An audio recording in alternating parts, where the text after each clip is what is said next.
The morning sun streamed through the blinds as Elena Vasquez triple-checked her flight details. Her hands trembled slightly as she packed her presentation materials. Today wasn't just any meeting. It was the meeting that could change everything. 5 years of late nights, missed family gatherings, and pouring her savings into her tech startup had led to this moment. A major investment group had finally agreed to hear her pitch, and they weren't just any investors. They were the kind who turned startups into billion-dollar companies overnight. Elena zipped her carry-on and glanced at herself in the mirror. Her curly black hair was pulled back in a neat bun, and she wore a simple but elegant navy blue suit. Professional but not pretentious, exactly the image she wanted to project. The first-class ticket had been a splurge, but she needed to arrive rested and prepared. 6 hours of comfortable travel would give her time to review her presentation one last time. "You can do this," she whispered to herself. Her phone buzzed with a text from her grandmother. "Remember where you come from, but never forget where you're going," the message read. Elena smiled. Her grandmother had raised her after her parents died, working 3 jobs to ensure Elena could attend college. That unwavering support had fueled Elena's determination to succeed. The ride to the airport was uneventful, but Elena's mind raced through all possible scenarios for the meeting. Her app streamlined supply chain logistics using AI, technology that could save companies millions. She knew her product was solid. She just needed someone to believe in it as much as she did. Elena arrived at the airport with plenty of time to spare. She checked in online but still stopped by the counter to confirm everything was in order. "Good morning," she greeted the airline representative. "Just double-checking my first-class boarding for Flight 1457 to Chicago." The agent glanced up with a tight smile. "Boarding pass, please." Elena handed over her phone. The agent scrutinized the digital boarding pass, then Elena, then back to the pass. "Everything looks in order," he finally said. "Boarding begins in 40 minutes at gate C12. Relief washed over Elena as she made her way through security. She'd spent a significant portion of her dwindling savings on this ticket, choosing comfort over economy to ensure she'd be at her best for the presentation. She couldn't afford any mistakes today. At the gate, Elena sat quietly reviewing her notes while other passengers began gathering. The first-class line started forming, filled with people in expensive suits and designer luggage. Elena gathered her things and joined them, ignoring the slight discomfort she felt among the crowd of mostly older white men. This was where she belonged today. She'd earned it. "First-class passengers may now begin boarding," announced the gate agent. Elena stepped forward, boarding pass ready. The agent scanned it and nodded. "Enjoy your flight, Ms. Vasquez." The jetway felt like a path to a new future. Elena found her seat, 3A, a window seat with extra legroom. She stored her carry-on and settled in, already feeling more relaxed. A flight attendant named Diane approached, her blonde hair perfectly styled under her uniform hat. "Can I get you a pre-flight beverage?" she asked the man seated across the aisle, who requested champagne. Diane served several other passengers before noticing Elena. Her smile faltered slightly. "Excuse me," she said with a tilt of her head. "Are you certain you're in the right seat?" Elena looked up from her tablet. "Yes, 3A, here's my boarding pass." She held up her phone. Diane barely glanced at it. "There seems to be some confusion. Let me check the manifest." The flight attendant returned a few minutes later with another crew member, a man whose name tag read, "Thomas, lead flight attendant." "Ma'am," Thomas said in a low voice, "there appears to be an issue with your seating assignment. Our system shows this seat should be occupied by someone else." "There must be a mistake," Elena replied, keeping her voice steady despite the crawling sensation of embarrassment. "I checked in this morning and confirmed at the counter. My boarding pass clearly shows 3A. Thomas's expression remained neutral. "Nevertheless, we have another passenger who was assigned this seat." As if on cue, a well-dressed older man appeared in the aisle. "I believe that's my seat," he said, barely acknowledging Elena. He handed Thomas his boarding pass. Thomas examined it and nodded. "Yes, Mr. Richardson, seat 3A. "But that's impossible," Elena protested, showing her boarding pass again. "Mine also says 3A. Thomas frowned at her phone, then at his tablet. "It appears there was a duplicate assignment. Since Mr. Richardson is a platinum member, we'll have to reassign you." "But I paid for this seat," Elena said, her voice rising slightly. Other passengers were beginning to stare. I specifically booked first class for this flight. I understand, ma'am, Thomas replied, his tone suggesting he very much did not understand. But we need to resolve this situation quickly to avoid delaying departure. Elena felt her cheeks burning. Could you at least check the system thoroughly? Maybe Mr. Richardson was reassigned and hasn't received the update. The man scoffed. Young lady, I've been flying this route every month for 15 years. I always sit in 3A. Diane leaned closer to Thomas and whispered something. He nodded. Ms. Vasquez, Thomas said, we have a seat available in economy. We'll of course refund the fare difference. That's not the point, Elena said, struggling to keep her composure. I need to prepare for an important meeting. That's why I specifically paid for first class. I understand, but we need to board the remaining passengers. Thomas's tone had grown firmer. We can continue this discussion after takeoff if you'd like, but right now I need you to move to seat 28D. Elena looked around. Several passengers were watching the exchange with disinterest or mild annoyance. No one seemed concerned that she was being removed from a seat she had legitimately purchased. She thought about making a bigger scene but glanced at her watch. The investors wouldn't wait if she missed this flight. She couldn't risk it. Fine, she said quietly, gathering her things. But I want it noted that I'm moving under protest and I expect a full refund, not just the difference. Thomas nodded curtly. Diane will help you find your new seat. As Elena followed Diane down the aisle, past the premium economy section and into the cramped economy cabin, she felt a mixture of humiliation and anger rising in her chest. The economy section was already packed, the overhead bins nearly full. You'll need to check that, Diane said, pointing to Elena's carry-on. There's no space left. My presentation materials are in there, Elena protested. And my laptop. You can remove those items, but the bag needs to be checked. 30 minutes later, Elena sat cramped in a middle seat, her knees pressed against the seat in front, her essential work items stuffed under the seat, reducing her legroom even further. The businessman to her right had immediately claimed the armrest, and the woman to her left had fallen asleep before takeoff, her head periodically lolling onto Elena's shoulder. As the plane reached cruising altitude, Elena tried to work on her presentation, but her laptop barely fit on the tray table. Every time the person in front shifted, the screen got pushed toward her. After an hour of frustration, she put everything away and just sat, staring at the seat back in front of her. It wasn't just the discomfort that bothered her. It was the casualness of the dismissal. They hadn't even properly checked her boarding pass. Would the same thing have happened if she'd been an older white man in an expensive suit? The question burned in her mind. The drink cart finally reached her row and Elena asked for water. The flight attendant, not Diane, who seemed to only serve first class, handed her a plastic cup with 2 ice cubes and a splash of water without making eye contact before moving on. Elena sipped her water and made a decision. This wasn't just about one uncomfortable flight or one rude crew. This was about a system that automatically assumed some people belonged in certain spaces and others didn't. If she secured this investment, if her company succeeded the way she believed it could, she would find a way to change things. By the time the plane touched down in Chicago, Elena's humiliation had hardened into resolve. She gathered her crumpled presentation materials and squeezed past the sleeping passenger beside her. As she waited in the aisle to deplane, she caught sight of Thomas helping the man who had taken her seat with his jacket.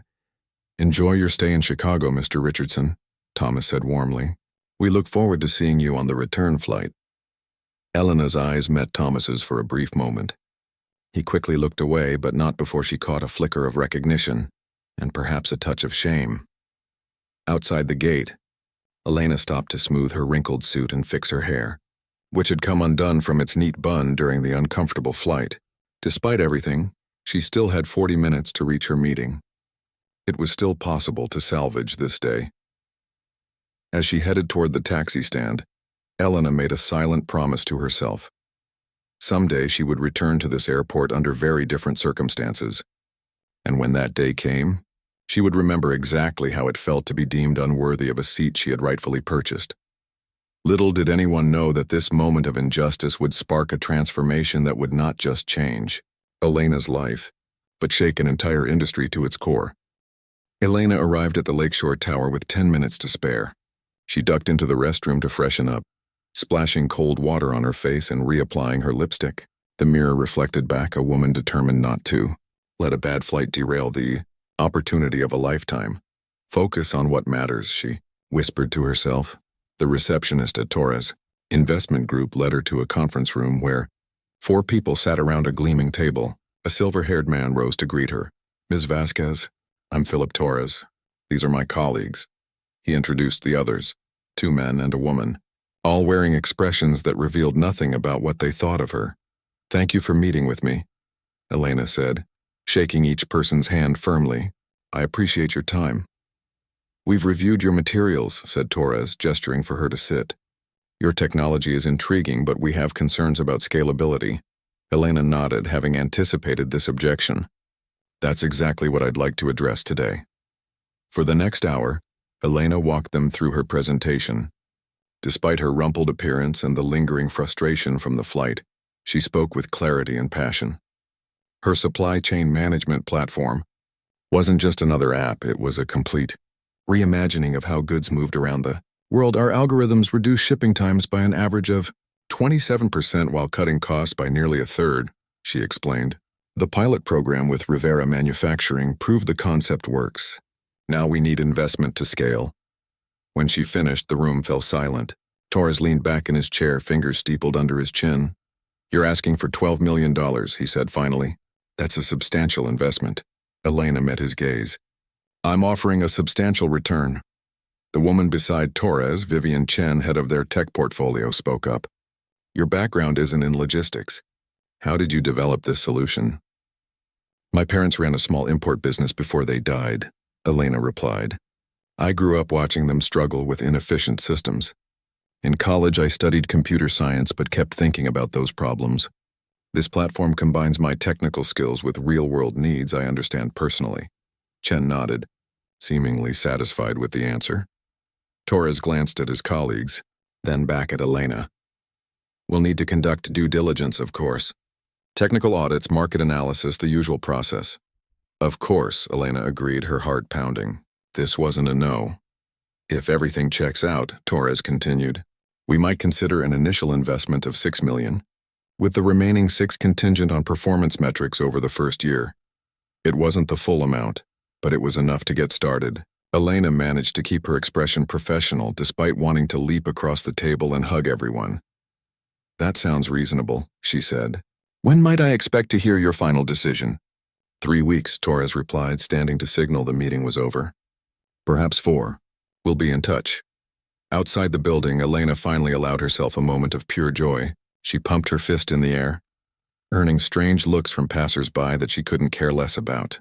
The meeting had gone well, better than well. They were interested. Even the flight back in economy class couldn't dampen her spirits. 3 weeks later, Torres called. They were in. The next 2 years passed in a blur of activity. With the initial funding secured, Elena hired a small team of developers and logistics experts. They refined the platform, signed their first major client, then their 10th, then their 100th. Revenue grew exponentially. On the 2nd anniversary of her meeting with Torres Investment Group, Elena stood before her now 200-person company at their new headquarters in Austin. When I started Logitech Solutions, people told me I was trying to solve an impossible problem, she told the assembled crowd. They said supply chains were too complex, too entrenched in old ways of doing things. But we proved them wrong. The room erupted in applause. Their platform now handled logistics for companies across 4 continents. The return on investment for Torres had been so substantial that they'd led a second funding round, valuing the company at over $2 billion. That night, alone in her new penthouse apartment, Elena kicked off her heels and poured herself a glass of champagne. She walked to the floor-to-ceiling windows that overlooked the city lights and raised her glass in a silent toast to her grandmother, who hadn't lived to see the success, and to her younger self, who had never stopped believing it was possible. As she sipped her champagne, her phone buzzed with a news alert. She almost ignored it. After a long day of celebrations, she deserved some quiet, but something made her check. Skyways Airlines reports 4th consecutive quarter of losses, read the headline. Industry analysts predict potential bankruptcy. Elena froze, the name instantly transporting her back to that humiliating day 3 years ago. She'd flown hundreds of times since then, always in first class, always on other airlines. She'd made a point of never giving Skyways another dollar of her money. Curious, she opened the article. Skyways was struggling with increased competition, rising fuel costs, and abysmal customer satisfaction ratings. Their stock had plummeted nearly 70% over the past year. Serves them right, Elena muttered. But even as she said it, a different thought began forming in her mind. She set down her glass and opened her laptop, quickly pulling up Skyway's financial reports. The more she read, the more interested she became. Yes, the airline was in trouble, but its problems weren't insurmountable. Poor management, outdated technology, and a corporate culture that prioritized certain customers while alienating others. These were fixable issues. Elena stayed up until 3 a.m, reading everything she could find about the airline industry, about Skyways specifically, about what it would take to turn around a failing company of that size. When she finally went to bed, a plan was already taking shape. The next morning, Elena called her CFO, Raj. She said when he answered, "How would you feel about diversifying our portfolio?" "What did you have in mind?" he asked cautiously. "I'm thinking about airlines." Over the next 6 months, Elena assembled a team of aviation industry experts while maintaining absolute secrecy about her intentions. She hired a former airline CEO as a consultant, brought in financial analysts to assess Skyway's true value, and had her legal team investigate what a takeover would entail. "Their stock is at an all-time low," reported Vivian Chen, who had left Torres Investment Group to become Elena's chief strategy officer.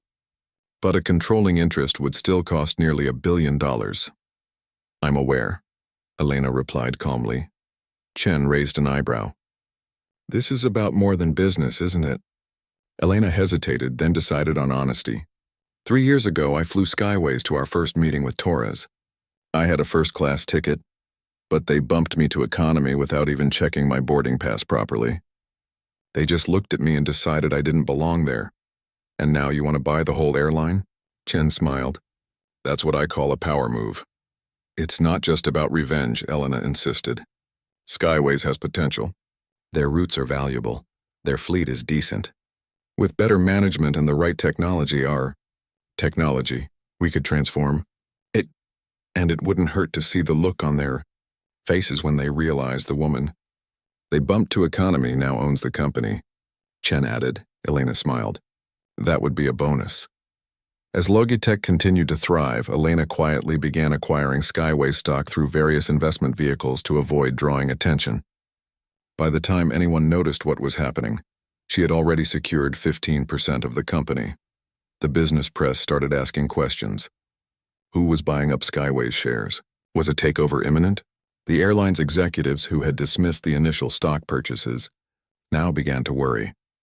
9 months after reading that first news alert, Elena sat in a meeting with her expanded team, reviewing their progress. "We now control 28% of Skyway's stock," reported Miguel Rivera, her head of acquisitions. "Another 7% and we'll be the largest shareholder." "Their board is getting nervous," added Chen. "They've called an emergency meeting for next week." Elena nodded. "Then it's time to go public with our intentions. Prepare a formal offer to present to their board." "Are you sure?" Rivera asked. "Once we show our hand, they might implement defensive measures." "I'm sure," Elena said. "We've done our homework. Their financial situation is worse than they're admitting publicly. They need us more than they know." That night, Elena couldn't sleep. She stood on her balcony, looking at the stars, thinking about how far she'd come from that humiliating day when she'd been deemed unworthy of a seat she'd paid for. Tomorrow, the world would learn that she intended to buy the very airline that had dismissed her. Her phone rang. Raj calling at midnight was never good news. "Someone leaked our plans," he said without preamble. "It'll be in tomorrow's Wall Street Journal." Elena took a deep breath. "Then we move now. Call the team. We're making our offer tonight." By dawn, the business world was buzzing with the news. Logitech Solutions, the supply chain technology unicorn, had made a bold bid to acquire struggling Skyways Airlines. And at the center of it all was Elena Vasquez, the self-made billionaire who had risen from obscurity to become one of the most powerful women in tech. What no one yet knew was that this was just the beginning of her plan. The Skyways Airlines boardroom fell silent as Elena's offer was read aloud. 12 men and 2 women sat around an imposing mahogany table, their faces a mixture of shock, outrage, and in a few cases, thoughtful consideration. "This is absurd," said Robert Whitman, the airline's CEO, slapping his hand on the table. "Logitech knows nothing about running an airline. This is clearly a hostile takeover attempt by tech industry outsiders." Patricia Donnelly, the company's longest-serving board member, leaned forward. "The offer is considerably above current market value. We have a fiduciary duty to consider it." "Consider it, yes," Whitman retorted. "Accept it?" "Absolutely not." The debate continued for hours, growing increasingly heated. By meeting's end, they decided to formally reject Elena's offer, issuing a statement calling it opportunistic and not in the best interests of Skyway's shareholders. When Elena received word of their response, she was meeting with her team in Logitech's war room, a space they dedicated to the acquisition effort. "They rejected our offer," she announced, reading the message on her phone. "As expected," Raj said with a slight smile. "Plan B?" Elena nodded. Plan B. The next morning, Elena released an open letter to Skyway's shareholders. In clear, straightforward language, she outlined the airline's problems: declining revenue, outdated technology, rising customer complaints, and a corporate culture resistant to change. More importantly, she presented a comprehensive vision for transformation. "Skyways has the potential to be the most innovative airline in the industry," she wrote, "but it requires leadership willing to embrace change, invest in customer experience, and utilize cutting-edge technology to streamline operations. Logitech offers not just capital, but solutions to problems that have plagued this airline for years." She increased her offer by 15% and announced plans to meet directly with major shareholders.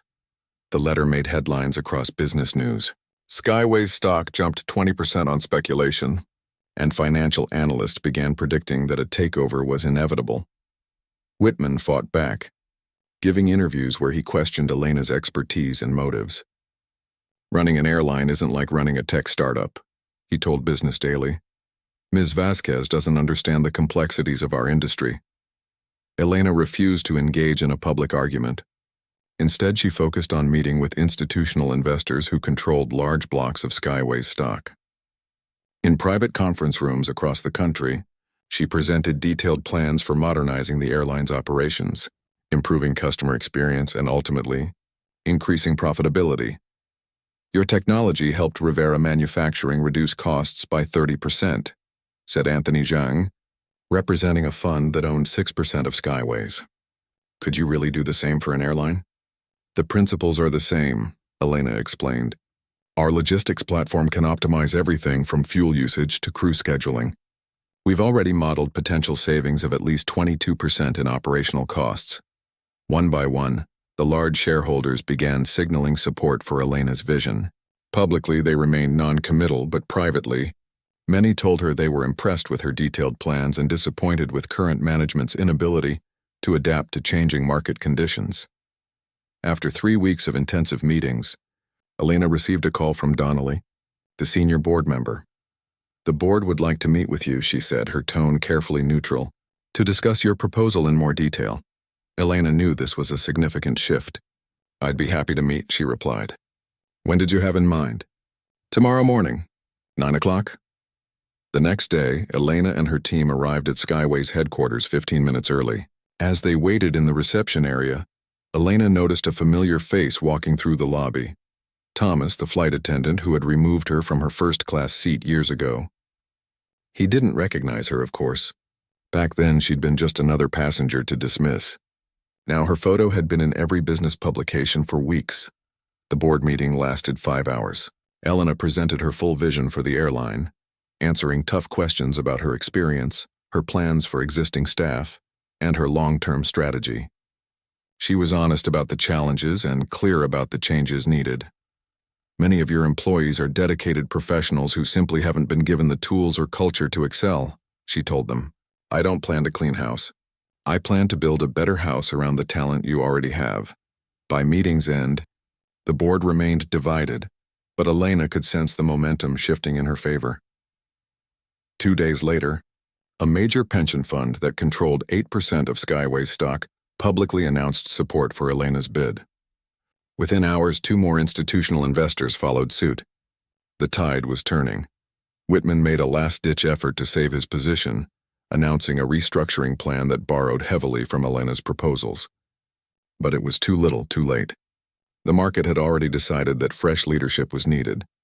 After 6 weeks of maneuvering, negotiations, and intense speculation in the business press, Skyway's board voted 9-7 to accept a revised offer from Logitech. The deal valued the airline at 20% above Elena's initial bid, but included provisions that would protect certain key executives and guarantee continued employment for most staff. On the day the acquisition was finalized, Elena stood before hundreds of Skyway's employees in the airline's main hangar. Many looked anxious about their future under new ownership. "I know change can be frightening," she began, her voice carrying through the cavernous space. "But I'm not here to dismantle what you've built. I'm here because I believe in what Skyways can become." She outlined her plans: investing in new technology, improving training and support for customer-facing staff, and creating a culture where every employee felt valued and every passenger felt respected. "Some of you might wonder why a tech company would want to buy an airline," she continued. "The simple answer is that I believe transportation and logistics are fundamentally connected. What Logitech has done for supply chains, we can now do for people's journeys." She didn't mention her personal experience with the airline. This wasn't about settling a score. It was about creating something better than what had existed before. As Elena concluded her speech, she noticed Thomas standing toward the back of the crowd. Their eyes met briefly, and this time recognition flickered across his face. Elena gave him a small nod before continuing. "Tomorrow we begin the work of transformation. Today I simply want to say, I'm honored to be part of the Skyways family, and I can't wait to see what we'll accomplish together." The applause was hesitant at first, then grew stronger. Not everyone was convinced yet, but they were willing to listen. Later that evening, Elena sat alone in the CEO's office, her office now, looking out at the planes on the tarmac. Each aircraft bore the Skyways logo, a stylized blue and silver wing that would soon be redesigned as part of the company's rebranding. Her phone buzzed with congratulatory messages from friends, colleagues, and investors. Torres himself had called earlier, praising her boldness and vision. "When you came to us 3 years ago, I never imagined you'd end up running an airline," he'd said with a laugh. "But somehow it makes perfect sense." Elena swiveled in her chair, taking in the wood-paneled walls covered with photos of previous CEOs, all men, all cut from the same cloth. Soon her picture would join theirs, disrupting a visual history that had remained unchanged for decades. A knock at the door interrupted her thoughts. It was Chen, carrying 2 glasses of champagne. "To making history," she said, handing one to Elena. Elena smiled and raised her glass. "To making things right." They clinked glasses and sipped in comfortable silence, looking out at the fleet that now belonged to them. "You know," Chen said finally, "acquiring the airline was the easy part. Transforming it will be the real challenge." Elena nodded. "I'm counting on it." She had no illusions about the difficulty of what lay ahead. Changing an entire corporate culture wouldn't happen overnight. There would be resistance, setbacks, and moments of doubt.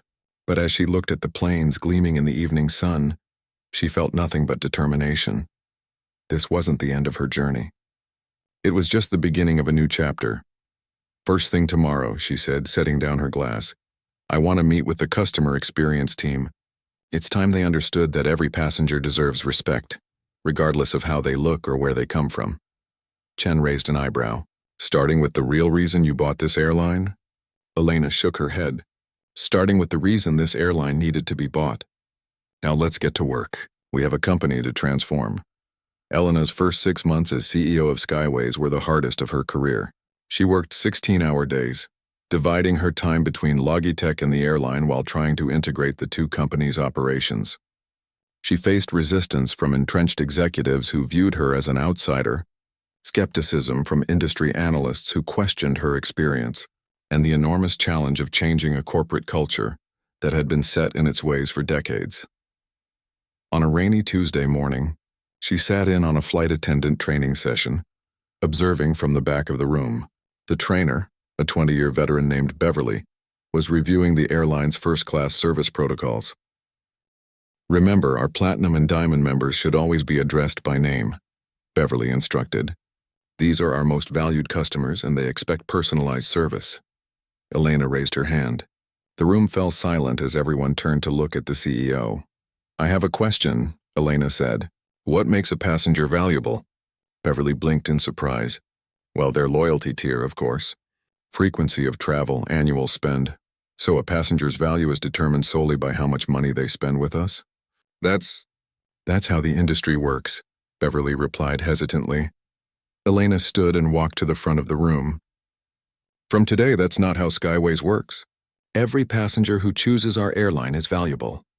The young woman saving for months to visit her grandmother. The family taking their first vacation in years. The business traveler who flies with us weekly. All of them deserve respect, courtesy, and excellent service. She looked around the room, meeting the eyes of the trainees. Yes, we should recognize our frequent flyers, but never at the expense of treating any passenger as less worthy of our best efforts. After the session, Beverly approached her. With all due respect, Ms. Vasquez, this isn't how airlines operate. Premium customers expect preferential treatment. I understand the industry norms, Elena replied. I'm not interested in maintaining them. I'm interested in creating something better. That afternoon, Elena called a meeting with her newly formed innovation team, a mix of Logitech engineers and Skyways operations staff. Our first priority is transparency, she told them.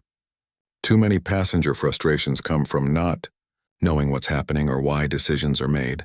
She outlined her vision for a new passenger communication system that would provide real-time updates about delays, gate changes, and service issues with clear explanations and estimated resolution times. When we bump someone from a flight, they deserve to know exactly why it happened and what their options are, she said. No more vague excuses or leaving passengers in the dark. Luis, a senior Skyways operations manager, shook his head. We can't always tell passengers everything. Sometimes it's better to be vague. Why? Elena challenged. Because they might not understand the complexities or they might get upset if they knew the real reasons. I think you're underestimating people, Elena said. Most passengers can handle the truth if it's delivered respectfully. What they can't handle is feeling dismissed or manipulated. Over the next few weeks, Elena implemented a series of changes that shocked the industry. First, she eliminated the complex hierarchy of loyalty tiers, replacing it with a simplified program that rewarded frequency, but ensured basic respect and service for all passengers. Second, she introduced a transparent pricing model that clearly explained what passengers were paying for, eliminating hidden fees and confusing fare structures. Most controversially, she implemented a new policy for overbooked flights. Volunteers would be requested with increasingly generous compensation offers until enough came forward. If no volunteers stepped up, the airline would charter a smaller aircraft for the remaining passengers rather than involuntarily bumping anyone. It's financially unsustainable, protested the CFO during an executive meeting. What's unsustainable is treating customers poorly and expecting them to remain loyal, Elena countered. Run the numbers again.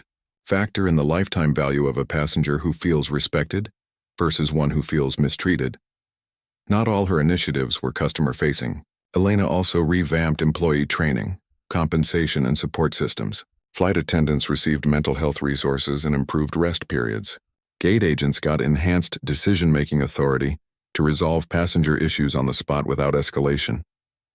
Maintenance crews received new diagnostic technology that anticipated problems before they caused delays. 3 months into these changes, Elena received a request for a meeting from Thomas, the flight attendant from her fateful first-class experience. She agreed, curious about what he wanted.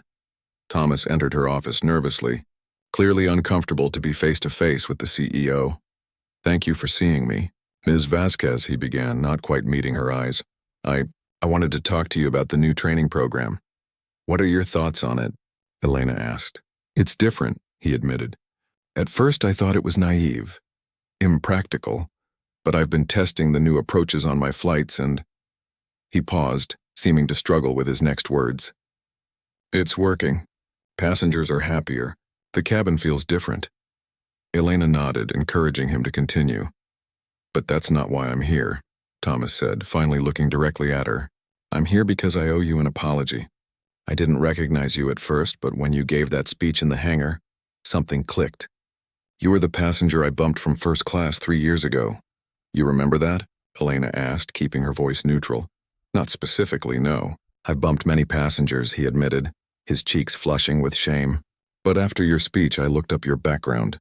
The timing matched a flight to Chicago and—" He spread his hands. "It was me, wasn't it?" Elena studied him for a moment before nodding. "It was. I want to apologize," Thomas said. "Not just for that incident, but for the attitude behind it. I was trained to prioritize certain passengers and, well, to make assumptions about who belonged in first class." "Assumptions based on what?" Elena pressed. Thomas looked uncomfortable but answered honestly. "Age, appearance, sometimes race or gender. We never said it explicitly, but the message was clear in our training." Elena appreciated his candor. "That's exactly what I'm trying to change. I know, and I want to help," Thomas said. "Some of the senior crew are resistant. They think you don't understand our jobs or our challenges. But I've seen how your changes are improving things. I'd like to be part of your advisory team if you'll have me." It would have been easy to reject him, to hold on to the humiliation he'd caused her. But Elena had always been focused on the future, not the past. "I'd welcome your perspective," she said, "especially from someone who's experiencing these changes firsthand." 6 months after taking control of Skyways, Elena unveiled the airline's complete rebranding. The new logo featured a phoenix rising, symbolizing the company's transformation, and the tagline, "Every journey matters." The industry watched with skepticism as Skyways implemented changes that defied conventional wisdom. But passengers began to notice. Social media filled with stories of surprisingly positive experiences. A business traveler who'd received the same attentive service in economy as in first class. A family whose canceled flight led to an upgrade rather than a nightmare. An elderly passenger who felt respected rather than rushed. Gradually, booking numbers began to rise. Former customers who had sworn off the airline started returning. New customers, attracted by the promise of transparency and respect, gave Skyways a try. 1 year after the acquisition, Elena stood on a stage at the Global Aviation Summit, preparing to deliver the keynote address. Industry leaders who had once mocked her naive approach now sat in the audience, notebooks open, eager to understand how she'd increased Skyways' customer satisfaction scores by 62% and reduced employee turnover by 40%. As she looked out at the sea of faces, Elena thought about how far she'd come from that day when she'd been deemed unworthy of a first-class seat. She hadn't just reclaimed her dignity, she'd created a blueprint for how an entire industry could change. "The old model of aviation was built on a simple premise," she began, "that some passengers matter more than others. Today I want to challenge that premise and share with you what happens when an airline truly believes that every journey matters, not just the journeys of those who pay the most." The room fell, silent as the industry leaders leaned forward, ready to hear the secret of Skyways' unexpected success. Elena smiled and began to tell them about a different way of flying and a different way of leading. 5 years had passed since Elena Vasquez had acquired Skyways Airlines. What had begun as a personal mission sparked by humiliation had evolved into something much larger than herself. The aviation industry, once resistant to her ideas, was now racing to catch up. On a clear spring morning, Elena stood in the gleaming new Skyways training center, addressing the latest class of flight attendants. Unlike the sterile corporate spaces of the past, the center was designed to feel welcoming, with natural light, comfortable seating, and walls featuring photos of employees who had gone above and beyond for passengers. "The most important thing to remember," Elena told the diverse group of trainees, "is that the person in front of you is a human being first, a passenger second. Their ticket doesn't determine their worth." After the session, a young trainee approached her nervously. "Ms. Vasquez, is it true you bought this airline because they bumped you from first class?" Elena smiled. The story had become something of a legend within the company, embellished over time with details added or changed with each retelling. "The truth is a bit more complicated," she replied. "I bought the airline because I saw an opportunity to create something better. But yes, my personal experience as a passenger did show me how much the industry needed to change." Back in her office, Elena reviewed the quarterly reports with satisfaction. Skyways had just been named the top airline in customer satisfaction, For the third consecutive year, profits had doubled in the past 2 years, despite industry analysts' initial predictions that her passenger-first approach would bankrupt the company. Chen knocked on her door, tablet in hand. "The numbers from the pilot program are in," she announced. 6 months earlier, they had launched what the media called the most radical experiment in modern aviation: transparent fare sharing.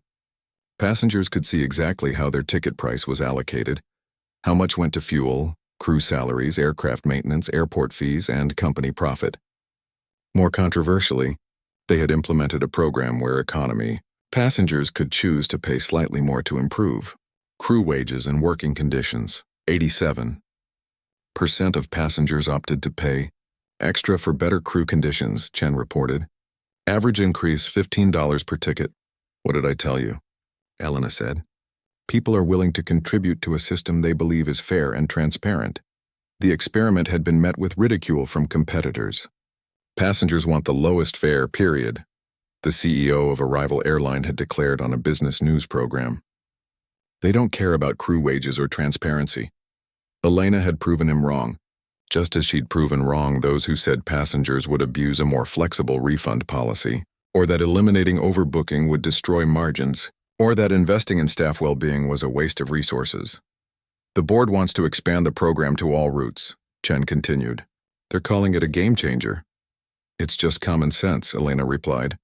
"Treat people like adults, be honest with them, and most will respond in kind." Later that afternoon, Elena sat in the last row of economy class on a flight from Austin to Chicago, the same route where her journey had begun. Once a month she flew as a regular passenger, sometimes in first class, sometimes in economy, observing the experience through her customers' eyes. Today she was traveling under a slightly altered name. Her hair pulled back, glasses on, not a full disguise, but enough that most passengers and crew wouldn't immediately recognize her. The flight attendants moved through the cabin with an easy confidence, making eye contact with passengers, responding to requests without the rushed impatience so common in air travel. Elena watched as one crew member knelt beside an anxious first-time flyer, taking time to explain the normal sounds of takeoff, despite the busy pre-departure period. The passenger next to Elena, an older man with a University of Texas cap, leaned over. "I used to avoid this airline like the plague," he confided. 5 years ago, they were the worst. Now I won't fly anything else." "What changed?" Elena asked, curious about his perspective. "Everything," he replied. "It's like they suddenly remembered we're people, not cattle. My daughter works for an airline too, not this one, and she says all the flight attendants want to work for Skyways now. Better schedules, better support, better everything." Elena smiled. "That's good to hear. You know what the craziest thing is?" he continued. "The story about how it all changed. They say some woman got bumped from first class, so she went out and made billions and bought the whole darn airline just to fix it. Probably just a myth, but I like to think it's true." "Why's that?" Elena asked. "Because it means sometimes the little guy wins," he said, settling back in his seat. "Or little gal, I guess." After landing in Chicago, Elena made her way to the Skyways lounge. She had an hour before her next meeting, and she wanted to review some proposals. As she was about to enter the lounge, she noticed a young woman at the desk being questioned by the attendant. "I'm sorry, but your ticket doesn't include lounge access," the attendant was saying. "But I have a meeting in 30 minutes, and I really need to prepare," the woman explained, her voice betraying both exhaustion and determination. "I've been saving for months for this ticket. Isn't there anything you can do?" Elena paused, watching how her staff would handle the situation. The attendant glanced at his tablet, then looked up with a smile. "You know what? We have a guest pass available today. You're welcome to use the lounge for 2 hours. The young woman's face lit up. "Really, thank you so much. This meeting could change everything for me." As the woman hurried inside, Elena approached the desk. "That was a nice thing you did," she said to the attendant. He looked up and immediately recognized her. "Ms. Vasquez, I didn't know you were visiting today." "Just passing through," she replied. "I noticed how you handled that situation." "We're empowered to make exceptions when it matters," he said. "That's what the Every Journey Matters philosophy is all about, right?" She's on her way to a life-changing meeting. If we can make that journey a little easier, why wouldn't we? Elena nodded, feeling a wave of satisfaction. The culture change was real. It wasn't just slogans or policies, it had become part of how people thought. Later that evening, Elena stood at a podium in a hotel ballroom, accepting the Lifetime Achievement Award from the Global Business Ethics Foundation. At 41, she was the youngest person ever to receive the honor. Some people have called what we've done at Skyways revolutionary, she told the audience of business leaders and journalists. But I don't see it that way. We've simply reconnected with something business should never have lost sight of, the human element. She paused, looking out at the rapt faces. Every industry has its standard practices, its way things are done. But just because something has always been done a certain way doesn't mean it's the right way. Sometimes it takes an outsider, someone who's felt the sting of those practices, to see the possibility of something better. After the ceremony, a journalist asked her what was next. "We're launching the Skyways Foundation next month," Elena replied. "It will provide scholarships and mentoring for young people from underrepresented backgrounds who want to enter aviation or technology. We're particularly focused on helping those who might be told they don't belong in certain spaces." "And Logitech? Any new acquisitions planned?" Elena smiled. "I've learned to never say never. But right now I'm focused on deepening our impact rather than just expanding our reach." That night, as her plane took off for Austin, Elena gazed out the window at the lights of Chicago receding below. She thought about the journey that had brought her here, not just the physical journey from economy class to the CEO's office, but the emotional one. The humiliation she had felt that day had sparked something in her, but it no longer defined her. What defined her now were the thousands of employees whose working lives had improved, the millions of passengers who had experienced travel with dignity, and the industry that was slowly but surely following her lead. As the plane reached cruising altitude, the captain's voice came over the intercom. "Ladies and gentlemen, this is Captain Rodriguez speaking. We have clear skies ahead and should arrive in Austin on schedule. On behalf of all of us at Skyways, thank you for choosing to fly with us today. We truly believe that every journey matters, including yours." Elena closed her eyes, feeling the gentle hum of the aircraft around her. Her journey wasn't over, but she had already traveled farther than that young woman in economy class could ever have imagined. And she had brought countless others along with her, proving that sometimes the most personal of motivations can lead to the most universal of changes. The next time someone was told they didn't belong, perhaps they too would remember her story and know that sometimes the most powerful response isn't just to claim your seat, but to reimagine the entire journey.